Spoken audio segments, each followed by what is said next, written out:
विचारधारा के संगठन है, उनमें हम कोई भेद नहीं करते हैं। कभी हम किसी से पूछते ही नहीं कि आपका संगठन कौन सा है। बस वो अम्बेडकरवादी होना चाहिए, बुद्धिस्ट होना चाहिए, विज्ञानवादी और तर्कवादी होना चाहिए। हम लोग मिलकर के भारत के हित में, विरासत के हित में, संस्कृति के हित में और यहाँ के जनमानस के हित में निर्णय लेते हैं। ठीक है, बहुत बहुत धन्यवाद। समस्या ये है कि भाई आप दूसरे समाजों को ज्ञान देते हैं।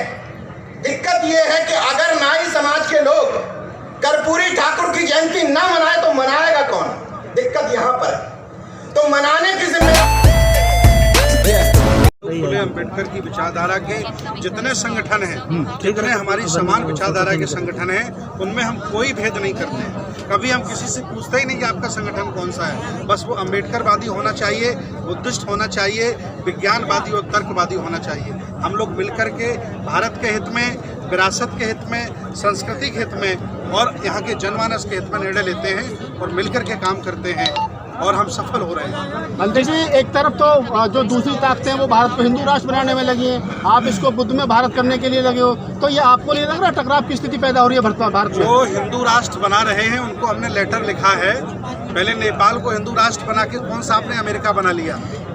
अब हमारे भारत पर नजर हटाओ और अपनी जो गलत सोच है, जो गलत मानसिकता है, जो छुआछूत, जातिवाद और ऊंच नीच से भरी पड़ी है, लेकर के कहीं दूसरी जगह जाओ। मेरे भारत को मत छेड़ो।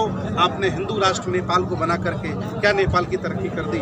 आज नेपाल लगभग 100 देशों से भी पीछे चल रहा है। नेपाल था ना हिंदू राष्ट्र। भीमराव जी, आपसे एक सवाल है। आप महाराष्ट्र से चल करके आए हैं, बाबा साहब का ब्लड है। आपको नहीं लगता कि आपको महाराष्ट्र में काम करने की जरूरत है? उत्तर प्रदेश में तो ऑलरेडी बहुत सारे लोग काम कर रहे हैं।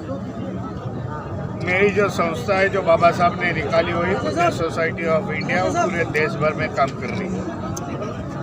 हम महाराष्ट्र में सीमित नहीं है, हम साउथ में जाते हैं, नॉर्थ में जाते हैं। बुद्धिस्ट सोसाइटी ऑफ इंडिया इस उत्तर प्रदेश में भी बहुत बढ़िया काम कर रही है। नहीं, आप कह रहे हैं कि बढ़िया काम कर रहे हैं, लेकिन महाराष्ट्र के लोग, जो महाराष्ट्र में फूले अम्बेडकरी विचारधारा की जो राजनीति है वो कई टुकड़ों में बैठ गई और बहुत बैकफुट पर चली गई है। मैं ये नहीं मानता भाई, राजनीति में जितनी सफलता मिल गई उतना समाज आगे आ गए।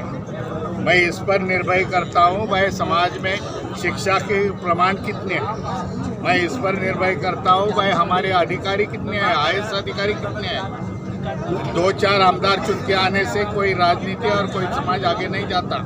ये प्रमाण जो है वो गलत है, ऐसा मैं बताना चाहता हूँ। भीमराव जी, जब बाबा साहब ने जितने संगठन बनाए थे वो अधिकतर सारे संगठन टूट गए हैं और संगठन टूटे ही नहीं, काफी हजार तादाद के अंदर उनका दूसरे संगठनों में विलय हो चुका है। बाबा साहब ने जो संगठन है वो मैं चला रहा हूँ, बुद्धिस्ट सोसाइटी चला रहा हूँ। सब बुद्धिस्ट सोसाइटी के सर 8 धड़े हो गए हैं, RPI के भी मतलब 36 धड़े हो गए हैं, समता सैनिक दल के सर 10 हो गए।